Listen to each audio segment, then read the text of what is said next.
Hello welcome, मैं हूं अरुण कुमार यादव और आज मैं शुरू कर रहा हूं क्लास 8 का चैप्टर नंबर 11। इस चैप्टर का नाम है क्षेत्रमिति। तो यहाँ पर इस वीडियो में सबसे पहले हम इस चैप्टर का इंट्रोडक्शन देखेंगे। उसके बाद जो प्रश्नावली 11.1 है इसके प्रश्न 1, 2 और 3 का सॉल्यूशन देखेंगे। और इससे पहले के जो चैप्टर्स हैं अगर आप वो देखना चाहते हैं तो उनके लिंक आपको इस वीडियो के डिस्क्रिप्शन में मिल जाएंगे, आप वहाँ से उनको देख सकते हैं।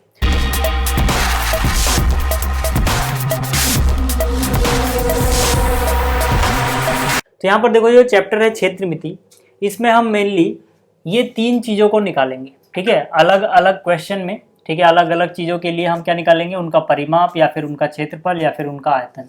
ठीक है, तो इन तीनों चीज़ों के बारे में हमें पता होना चाहिए। हमें ये भी पता होना चाहिए कि हमें कैसे पता लगेगा कब परिमाप निकालें या फिर कब क्षेत्रफल निकालें या फिर कब आयतन निकालें, क्योंकि हर क्वेश्चन में अलग से लिखा नहीं होता। ठीक है, किसी किसी क्वेश्चन में आपको डायरेक्ट लिखा हुआ मिलेगा कि परिमाप निकालो या क्षेत्रफल निकालो या आयतन निकालो, लेकिन किसी किसी क्वेश्चन में ऐसा नहीं होगा। जैसे कि आपसे बोलेंगे दीवार पे सफ़ेदी करानी है, तो आपको पता करना पड़ेगा कि वहाँ पे क्षेत्रफल निकालना है या फिर आयतन निकालना है या फिर परिमाप निकालना है। या फिर आपसे बोल देंगे कोई खेत है, उसके चारों ओर घेराव करना है, तो फिर आपको पता होना चाहिए कि इनमें से क्या निकालें। ठीक है, तो उसको समझ लेते हैं पहले, फिर हम आगे चलेंगे। ठीक है, मान लो आपके पास यहाँ पर एक खेत है। ठीक है, यहाँ पर एक खेत है और खेत आयताकार है। ठीक है, मतलब आयत के आकार का है। अब देखो, यहाँ पर परिमाप का क्या मतलब होगा। परिमाप का मतलब होगा इस खेत के चारों ओर का माप।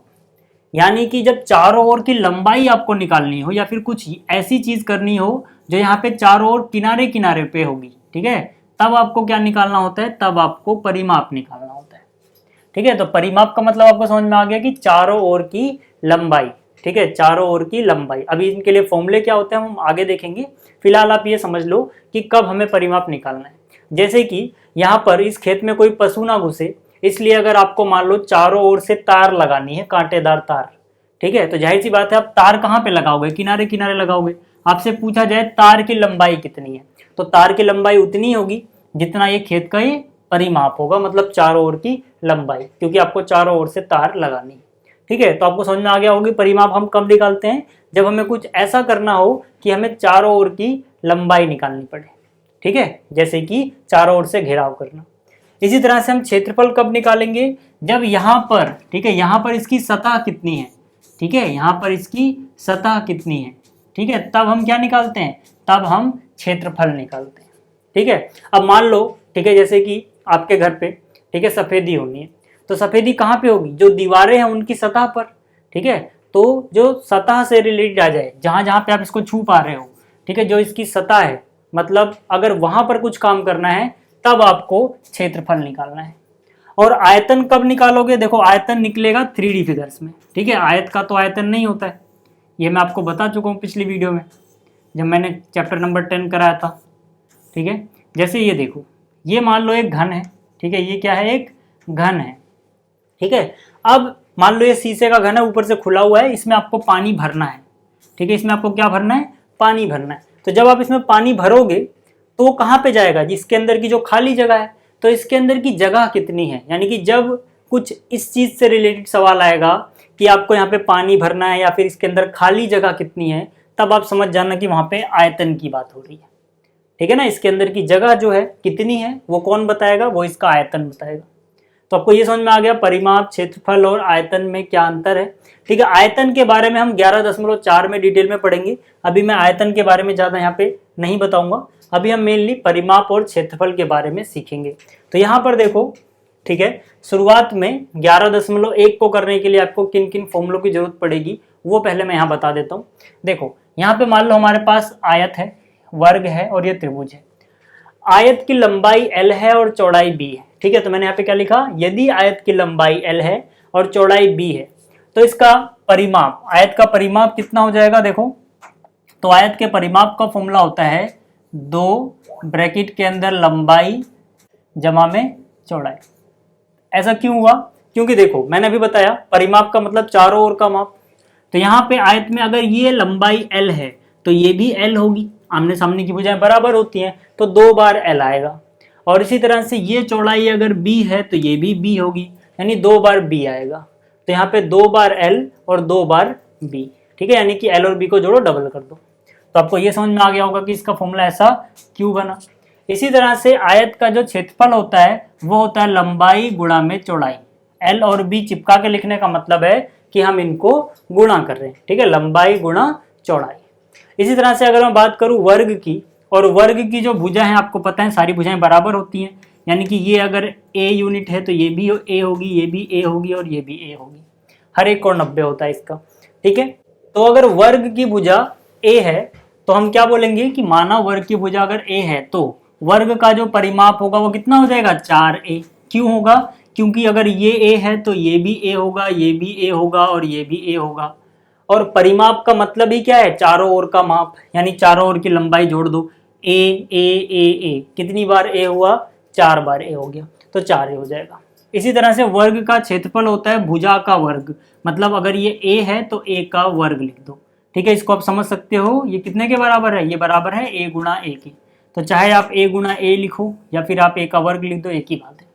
इसी तरह से अगर हमारे पास त्रिभुज है और त्रिभुज के किसी शीर्ष से सामने वाली भुजा पे एक लंब डाल दिया जाए, लंब का मतलब है ये यहाँ पे 90 डिग्री का कोण बनाएगा, तो जो भुजा पे, जिस भुजा पे लंब डाला गया यानी कि ये वाली भुजा, ये आधार कहलाएगी। आधार को अगर मैं b बोलूं, ठीक है, आधार को क्या बोलूं अगर मैं b बोलूं, और जो इसकी संगत ऊंचाई है, संगत ऊंचाई बोलो या शीर्ष लंब बोलो, वो अगर h है, ठीक है, वो अगर h है तो हम क्या बोलेंगे कि अगर मान लो त्रिभुज का आधार, आधार कितना है b, ठीक है, या तो हमें संगत ऊंचाई दी हो या शीर्ष लंब दिया हो, ठीक है, कितना h, तो हम कह सकते हैं कि जो त्रिभुज का क्षेत्रफल होगा वो होगा 1/2 गुणा में बी एच, ठीक है। आप गुणा का निशान ना भी लगाओ, ठीक है, सीधे ही बी एच लिख दो, इसका मतलब भी क्या है? इसका मतलब भी गुणा ही हो रही है, ठीक है। तो 1/2 बी एच, ठीक है। तो ये आपको त्रिभुज के केस में फॉर्मूला याद रखना है, ठीक है।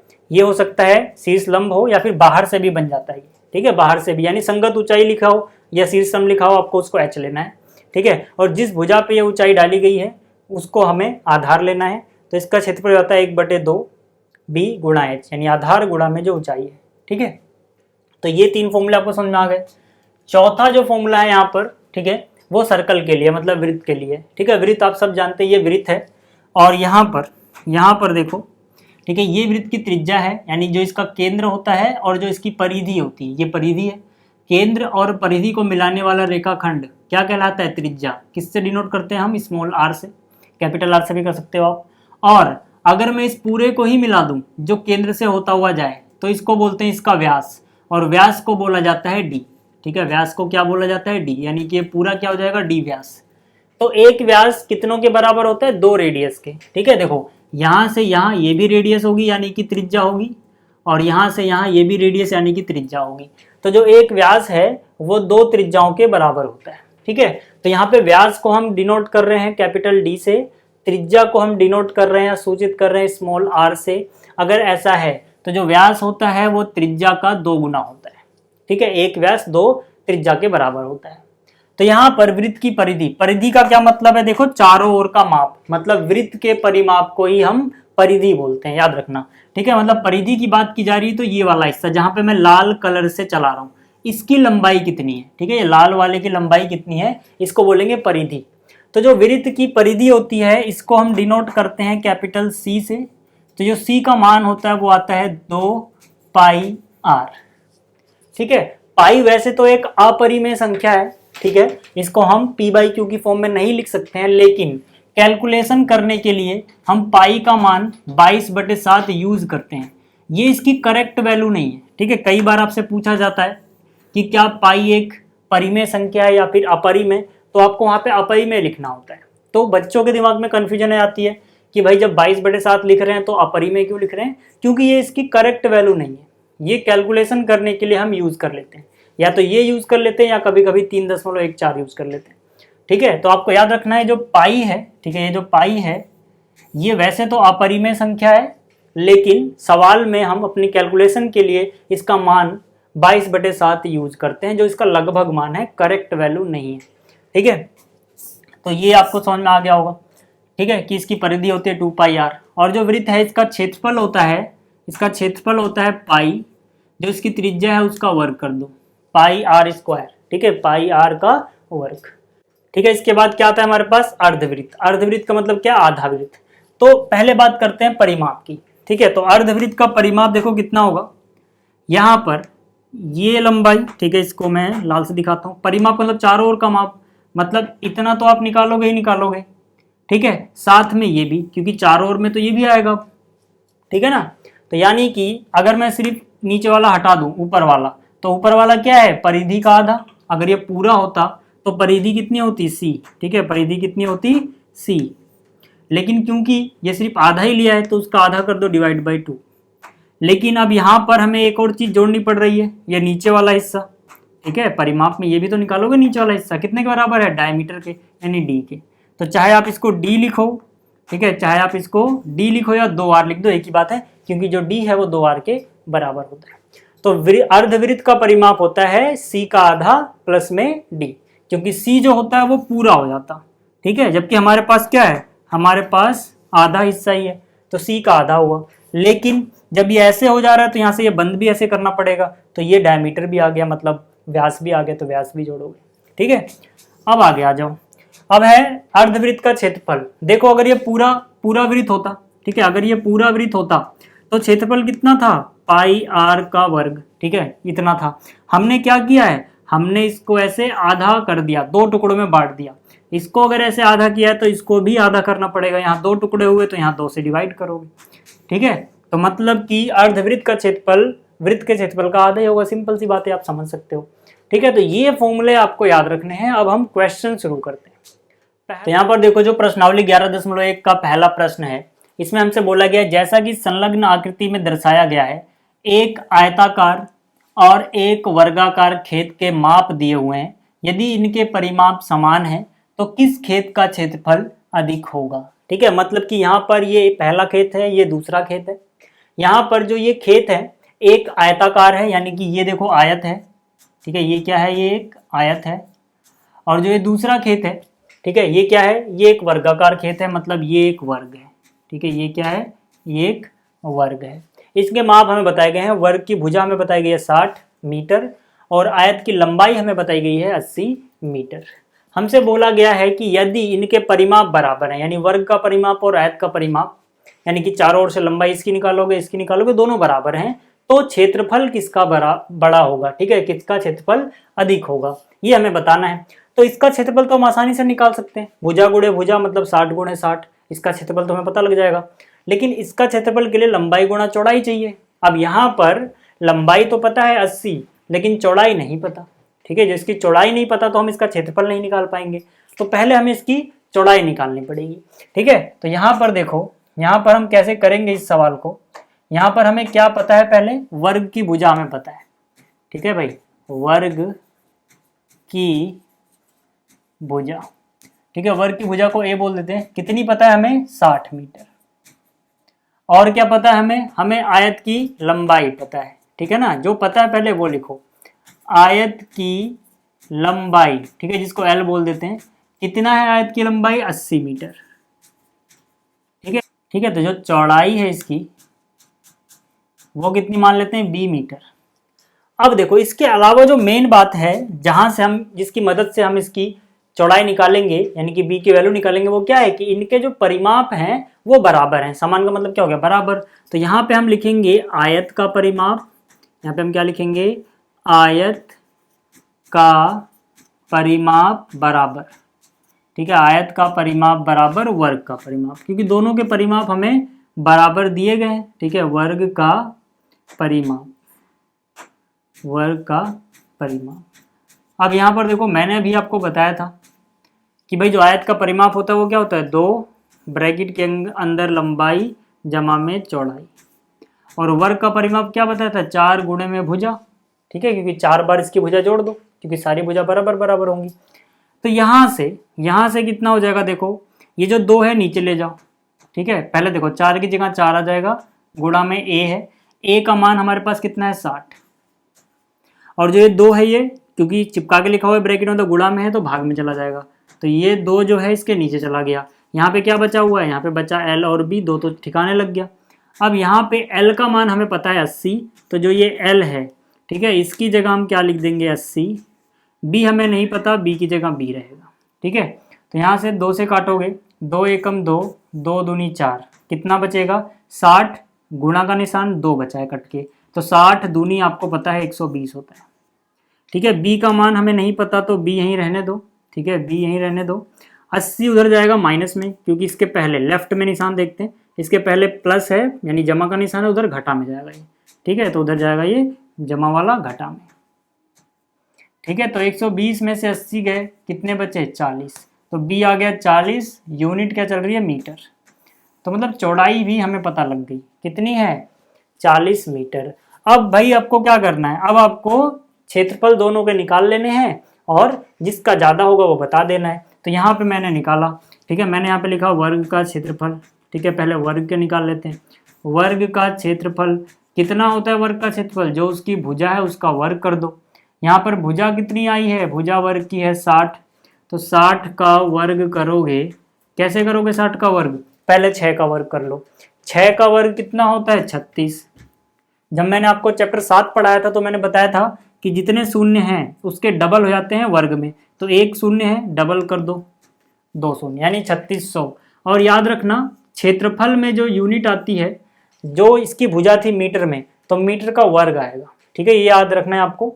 और परिमाप में सिर्फ मीटर आएगा। ठीक है, लेकिन क्षेत्रफल में मीटर का वर्ग आएगा। ठीक है, इसी तरह से अगर अब मैं बात करूं आयत का क्षेत्रफल, ठीक है, तो मैं यहाँ लिखूंगा आयत का क्षेत्रफल। तो भाई आयत का क्षेत्रफल कितना हो जाएगा, लंबाई गुणा में चौड़ाई। लंबाई कितनी आई है, वो तो पहले से दी गई है 80, चौड़ाई कितनी आई है 40। ठीक है, मीटर का क्या लगेगा, वर्ग, याद रखना आप। ठीक है, तो इसको कैसे गुणा करोगे, पहले 8 को 4 से गुणा कर लो, 8 चौक 32, 1 जीरो ये 1 जीरो ये 2 जीरो, 3200 मीटर स्क्वायर। ठीक है, 3200 मीटर स्क्वायर।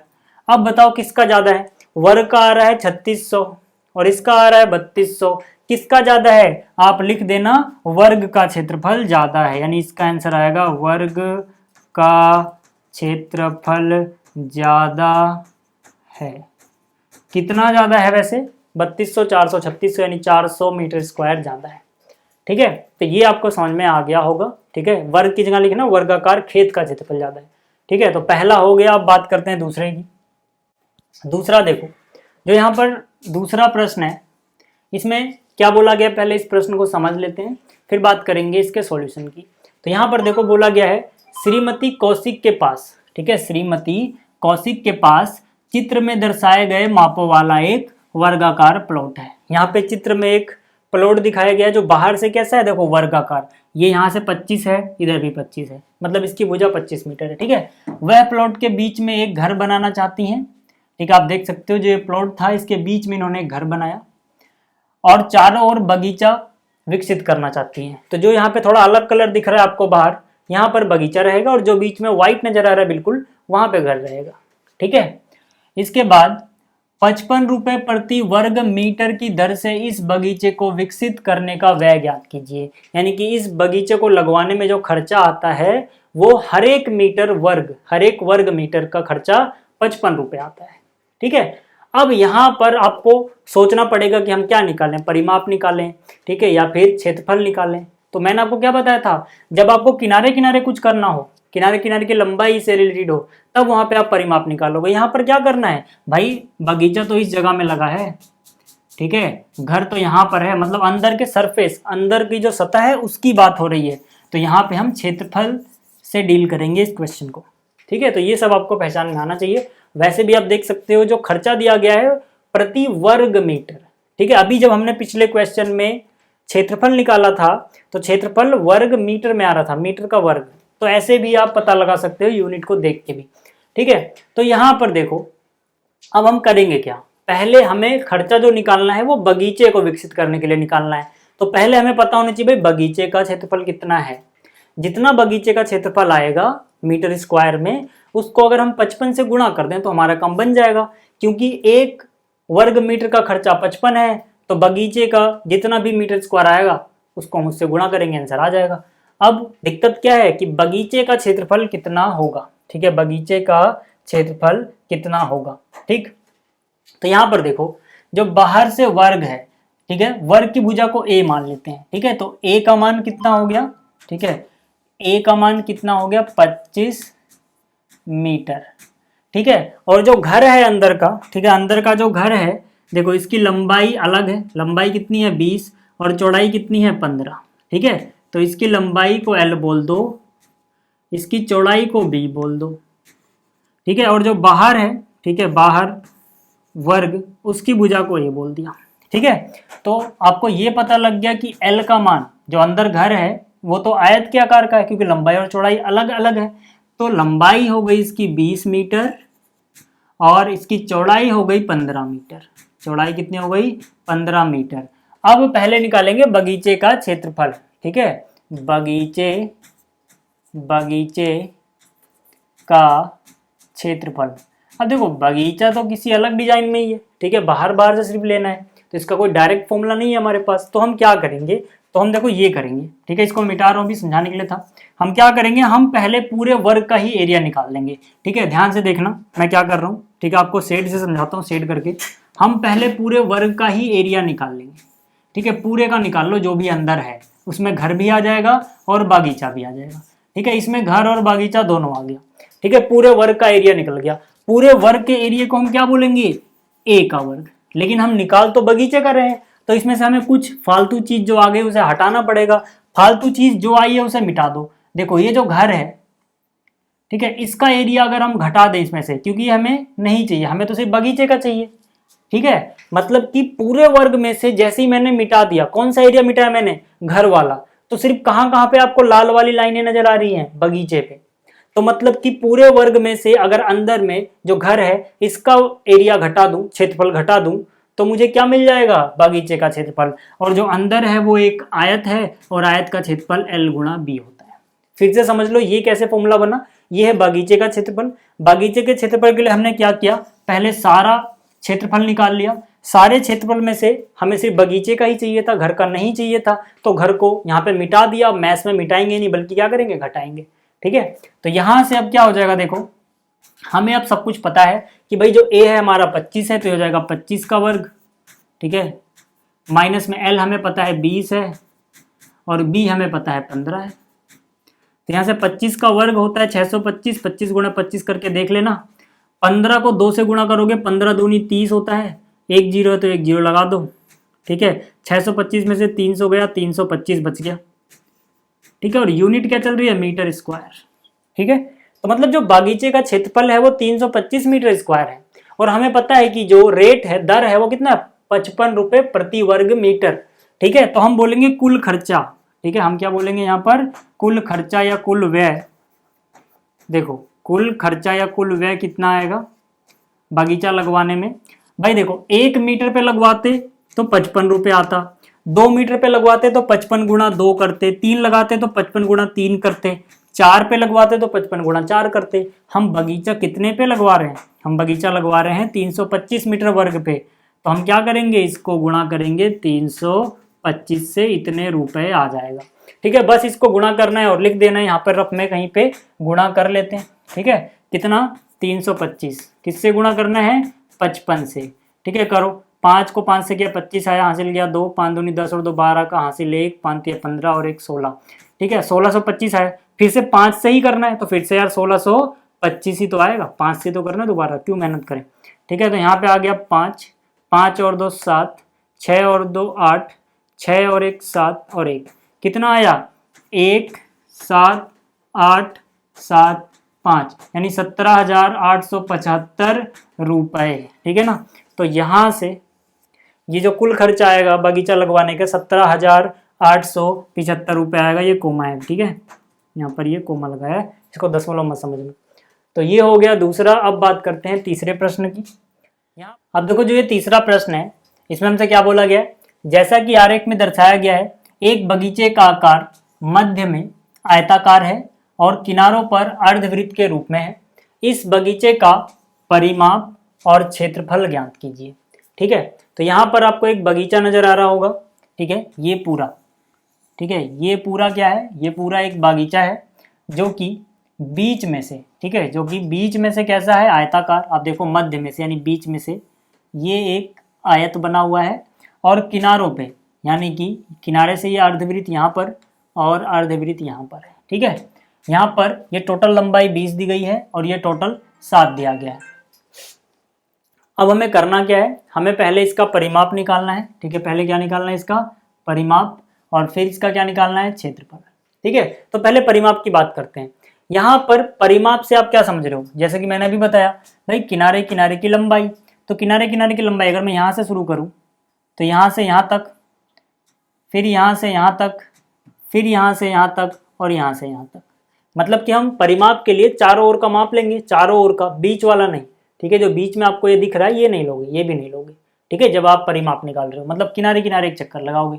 तो ये चक्कर हम कैसे लगा सकते हैं, मतलब कितनी लंबाई होगी कैसे पता लगाएंगे। देखो, सबसे पहली बात कि अगर ये अर्धवृत्त है, अगर ये अर्धवृत्त है तो ये उसका क्या हो गया, व्यास हो गया, और ये कितना दिया गया है, 7 मीटर। तो मतलब हमें व्यास, ठीक है, मतलब हमें व्यास तो पता है, ठीक है, डी कितना है, 7 मीटर।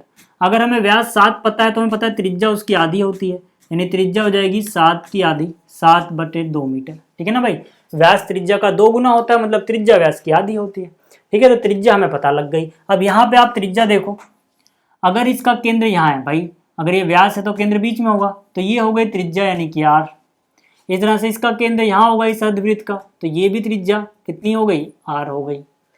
अब क्योंकि बीच वाला जो है वो एक आयत है, तो आयत की लंबाई यहाँ से लेके यहाँ तक होगी, जिसको मैंने एल बोल दिया। ठीक है, अब ये एल है, मतलब कि यहाँ से लेके यहाँ तक ये लंबाई। ठीक है, इसको अलग कलर से बनाता हूँ मैं, एक बार इसको हरे से बनाता हूँ। ठीक है, ये यहाँ से लेके यहाँ तक लंबाई, यही तो है एल। ठीक है ना, देखो आप चाहो तो ये ऊपर वाली चीज ही तो है। ठीक है, तो अब पहले आप एल निकाल लो। यहाँ पे आयत की लंबाई के लिए हमें हिंट भी दिया गया, हालांकि इसको आप मत देखो, यहाँ पे देखो आप। तो यहाँ पे एल आप कैसे निकालोगे, देखो यहाँ पर एक बार आर है, एक बार आर है, 2 बार आर है, और यहाँ पे क्या है, एल, यानी कि एल में अगर हम ये 2 आर जोड़ दें, एल में अगर हम 2 आर जोड़ दें तो पूरी लंबाई आ जाएगी। भाई यहाँ पे आपने शुरू किया, आर पे गए, एल पे गए, आर पे गए, पूरी लंबाई कितनी है, 20, यानी ये पूरा कितने के बराबर हो जाना है, 20 के बराबर हो जाना है। ठीक है, और 2 आर तो हमें पता ही है भाई, एक आर 7 का आधा है, तो 2 आर क्या होगा, इसका डबल करो, पूरा 7 हो जाएगा, या फिर इसका डबल क्या होता है, आर का डबल ही होता है डी। ठीक है, तो सीधा सीधा आप लिख सकते हो 2 आर की वैल्यू 7। ठीक है, अगर आपको ऐसा नहीं समझ में आ रहा है, आपको याद नहीं है, तो आप याद कर लो, डी बराबर क्या होता है, 2 आर, यानी जितना 2 आर है उतना ही डी है। डी कितना है, 7। तो अब यहाँ पे आ जाओ, बराबर में कितना आ गया, 20, 7 जाएगा माइनस में, एल कितना बचेगा, 13। कैसे 13 बचा, 7 गया माइनस में, 20 में से 7 घटाओ, 13 बच जाता है, 13 मीटर कितना आ गया, एल आ गया। अब बात करते हैं भैया परिमाप की। ठीक है, हमें 2 चीजें निकालनी थी। ठीक है, तो मैंने यहाँ पे लिखा बगीचे का परिमाप। ठीक है भाई, बगीचे का परिमाप। अब देखो, जैसे कि मैंने आपको अभी बताया था कि भाई बगीचे के परिमाप के लिए हम क्या करेंगे, हम यहाँ से शुरू करेंगे, ये चीज़ एक बार एल हो गया, फिर यहाँ पर इस परिधि का आधा, ठीक है, अर्धवृत्त की परिधि है, फिर एक बार 2 बार एल आया, फिर ये अर्धवृत्त की परिधि। मतलब इसमें क्या हो रहा है, देखो इसमें 2 बार तो एल आ रहा है, एक बार ये एल आया यहाँ पर, एक बार यहाँ पर। ठीक है, तो यहाँ पे परिमाप में 2 बार तो आपको एल मिल गया, 2 बार एल मिल गया प्लस, ठीक है, प्लस यहाँ पर वृत्त की आधी परिधि है। ठीक है, यानी परिधि होती है सी। ठीक है, परिधि क्या होती है, सी, अभी मैंने आपको बताया था उसका आधा, लेकिन जितनी इधर है उतनी ही परिधि इधर भी है, यानी कि इसका डबल कर दो। ठीक है, 2 बार सी का आधा, तो जहाँ यहाँ पे सी का आधा था, इसको हम क्या कर देंगे, डबल कर देंगे, पूरा सी बन जाएगा। ठीक है ना, क्योंकि एक परिधि का आधा इधर है और एक परिधि का आधा इधर है, तो परिधि का आधा का भी डबल हो जाएगा। ठीक है, तो यहाँ पर देखो क्या बचेगा, यहाँ बचेगा 2L जमा में C। L की वैल्यू कितनी आई हमारे पास, 2 गुणा L कर दो, L हमारे पास आया है 13, और परिधि कितनी होती है आपको पता है, 2πr, मैंने अभी बताया था। ठीक है, क्योंकि आधी आधी थी, 2 बार हो गई तो पूरी परिधि बन गई। ठीक है, आप यहाँ पर भी देख सकते हो, आधा वृत्त पूरा वृत्त बना देंगे, तो 13 दूनी कितना हो गया, 26 जमा में 2 गुणा में पाई की वैल्यू कैलकुलेशन के लिए हम यूज़ करते हैं 22/7। आर का मान कितना निकला है, 7/2। ठीक है, कितना निकला है, 7/2, तो 2 से 2 कट गया, 7 से 7 कट गया, यहाँ पे बचा हुआ है 26 और यहाँ बचा हुआ है 22। कितना हो जाएगा, ये हो जाएगा 48। ठीक है, परिमाप है तो मीटर रहेगा। ठीक है, ये आ गया 48 मीटर। ठीक है, कितना आ गया 48 मीटर, क्या चीज़ आई, परिमाप आया। ठीक है, ये बगीचे का परिमाप आ गया 48 मीटर। अब हमसे बगीचे का क्षेत्रफल भी पूछा गया था, तो मैंने देखो बगीचे का क्षेत्रफल कैसे निकालेंगे समझाने के लिए। बगीचे के क्षेत्रफल के लिए हम क्या करेंगे, देखो क्षेत्रफल का मतलब बगीचे का क्या, पूरा क्षेत्रफल, अंदर का हिस्सा। ठीक है, तो ये जो क्षेत्रफल है सारा, ये सारा मिलके बगीचे का क्षेत्रफल होगा। अब ये सारा क्षेत्रफल हम कैसे निकालेंगे, देखो आप क्या करो, आप पहले जो ये आयत है इसका क्षेत्रफल निकाल लो। पहले आप क्या करो, आयत का क्षेत्रफल निकालो। आयत का क्षेत्रफल आपको पता है लंबाई गुणा में चौड़ाई, प्लस उसमें फिर आप क्या जोड़ दो, उसमें फिर आप जो ये आधे आधे वृत्त बचे हुए हैं, आधा वृत्त इधर इसका क्षेत्रफल और आधा वृत्त इधर इसका क्षेत्रफल, ये दोनों जोड़ दो, पूरा एरिया आपको मिल जाएगा, पूरा क्षेत्रफल मिल जाएगा। और आपको पता है कि भाई अर्धवृत्त का, पूरे वृत्त का क्षेत्रफल होता पाई आर का वर्ग और उसका आधा। ठीक है, अभी मैंने सिर्फ इतना निकाला। ठीक है, अर्धवृत्त का क्षेत्रफल, ऐसे ऐसे कितने हैं, 2 लोग हैं, मतलब टोटल तो इसका डबल हो जाएगा, कट गया। तो ऐसे भी देखो क्या बचा, एल बी और यहाँ पे पाई आर स्क्वायर, यहाँ पे क्या बचा, एल बी प्लस में पाई आर स्क्वायर बचा। ठीक है, तो यहाँ से भी आप सोच सकते हो कि भाई आधा और आधा पूरा वृत्त बन गया। ठीक है, एल का मान कितना है हमारे पास, जो एल है उसका मान है 13 गुणा में बी। अब देखो यहाँ पर बी क्या चीज़ है, यहाँ पे ध्यान से देखना, यहाँ पर जो ये डायमीटर था, जो इसका व्यास था, यही तो आयत के लिए चौड़ाई भी है। ठीक है, जो ये व्यास था, ठीक है, इस वृत्त के लिए यही व्यास इस आयत के लिए चौड़ाई भी है, यानी कि जो b है वो सीधा सीधा कितना हो गया, 7। ठीक है, आप इतना याद रखना। तो b का मान यहाँ पर कितना आ जाएगा, b का मान यहाँ पे आ जाएगा 7, प्लस में पाई का मान कितना है 22/7, आर का स्क्वायर, आर कितना है 7/2 गुणा में 7/2। ठीक है, तो 13 सत्ते सीधा सीधा कर दो, 13 सत्ते कितना होता है 91 प्लस, ठीक है 2 से इसको काटोगे कितना हो जाएगा 11, 7 से काटोगे कितना, 7 कट गया, 11 गुणे 7। ठीक है, यहाँ 11 यहाँ 7, 11 सत्ते 77, बच गया बटे में 2, तो ये हो जाएगा 91 प्लस 77 को 2 से काटोगे, ठीक है कितना हो जाएगा, 2 तियाँ 6, 1 बचा और 7 17, 2 अट्ठे 16 और दशमलव आगे 0, 2 पंजे 10। ठीक है, आप करके देख लेना।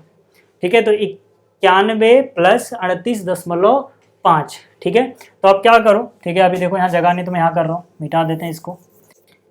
ठीक है, यहाँ पे रफ में इसको प्लस कर लेते हैं, 91 जमा में क्या है 38.5, यहाँ दशमलव नहीं तो 0 लगाओगे, यहाँ बच गया 5 दशमलव, यहाँ पर लगा 8 और 1 9 और 9 3 12, 129.5। तो यहाँ पर कितना हो जाएगा 129.5 मीटर का वर्ग। ठीक है, ये आ जाएगा बगीचे का क्षेत्रफल।